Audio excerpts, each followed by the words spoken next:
শ্রমবাজারে মানুষের প্রতিদ্বন্দ্বী এখন রোবট। এতদিন একজন মানুষকে কাজ পেতে প্রতিদ্বন্দ্বিতা করতে হতো এক বা একাধিক দেশি বিদেশি দক্ষ অদক্ষ কর্মীর সাথে।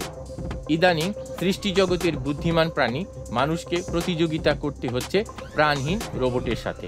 রক্ত মাংসের মানুষের পরিবর্তে বাড়ছে রোবটের চাহিদা।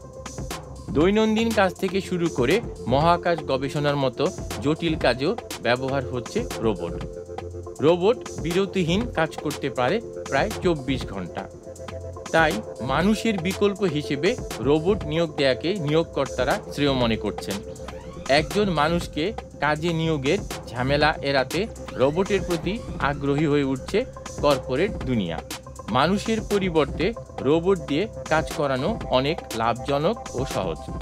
নিয়োগকারী প্রতিষ্ঠান চিন্তা করে একটা রোবট দক্ষ একজন কর্মীর চেয়ে বেশি কাজ করতে পারে। এজন্য উন্নত দেশে রোবট ব্যবহার বাড়ছে দিন দিন। রোবট প্রযুক্তি কি একদিন মানুষকে হুমকির মুখে ফেলে দেবে? বিশ্বখ্যাত বিজ্ঞানী স্টিফেন হকিং মনে করেন, বুদ্ধিমান যন্ত্রের আবিষ্কারের মধ্যে দিয়ে মানবজাতির ধ্বংসের পথ খুলে যাবে। ভবিষ্যতে যন্ত্রের সাথে মেধার যুদ্ধে জয়ী হয়ে মানুষকে টিকে থাকতে হবে শ্রমবাজারে।